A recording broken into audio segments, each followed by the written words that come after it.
नमस्कार मैत्रिणींनो, स्वागत आहे तुमचे रेणूच्या व्लॉगमध्ये। आज आपण बनवणार आहोत मुलांच्या डब्याकरता पौष्टिक आणि झटपट होणारा नाश्ता बीटरूट सँडविच। सँडविच करता आपण प्रथम हिरवी चटणी तयार करणार आहोत।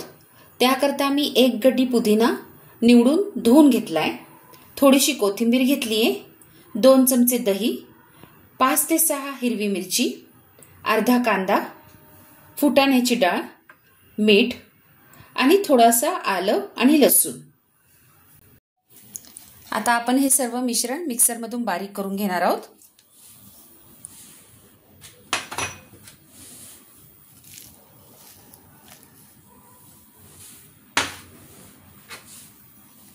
कांदा घालतीये,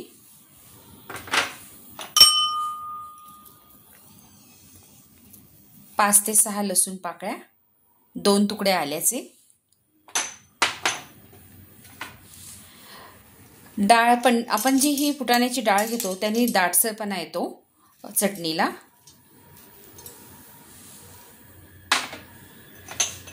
हिरवी मिरचीचं प्रमाण आपण आपल्या आवडीप्रमाणे कमी जास्त करू शकता। कोणी जास्त तिखट खातं, कोणी कमी तिखट घेतं। मीठ,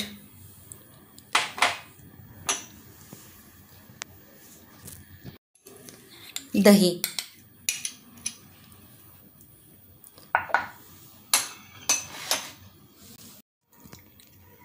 हे पहा, अशा पद्धतीने मी चटणी बारीक केली आहे। तिचा हिरवा रंग सुद्धा टिकून आहे आणि ती दाटसर सुद्धा झाली आहे।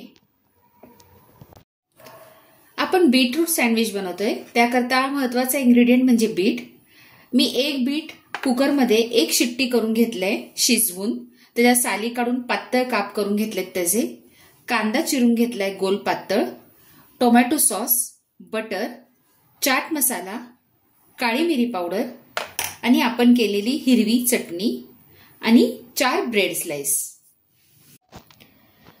आपण पहिल्यांदा ह्या ब्रेडच्या कडा कट करून घेऊया। ब्रेड चांगला फ्रेश असला पाहिजे। हे बघा, जर तुम्हाला आवडत असेल तर तुम्ही तसं सुद्धा हे घेऊ शकता ब्रेड। हे पहा, अशा पद्धतीने ह्याला आपण आता बटर लावून घेऊया।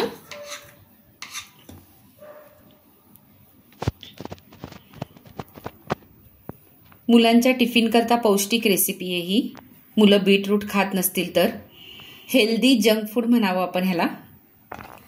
मोठ्यांना सुद्धा खायला काही हरकत नाही, एखादा दिवस चालतं बटर लावून खाल्लेलं।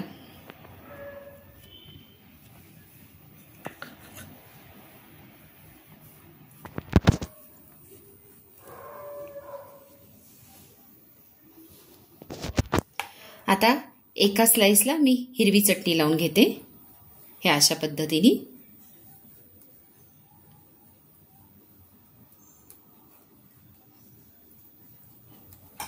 आणि दुसऱ्या स्लाइसला टोमॅटो सॉस।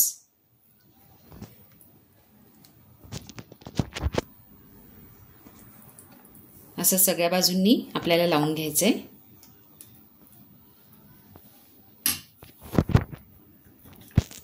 आता मी त्यावर हे बीटचे काप ठेवतीये,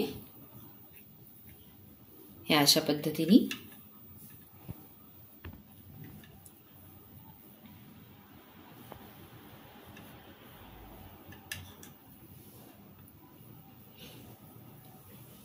कांदा,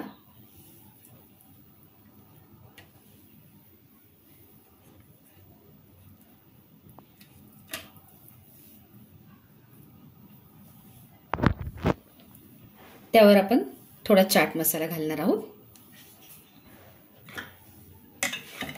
काळी मिरी पावडर,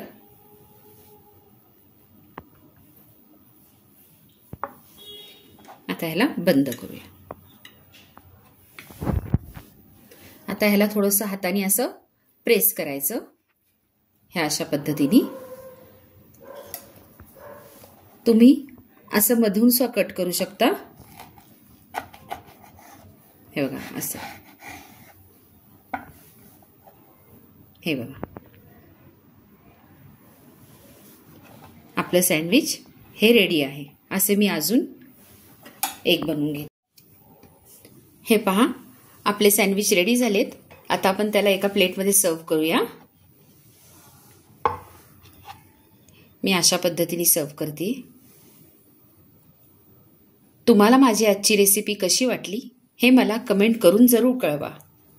अशाच माझ्या रेसिपी पाहत राहा आणि बनवत राहा. आणि हो, माझ्या व्हिडिओला लाईक, शेअर, सबस्क्राईब जरूर करा. धन्यवाद.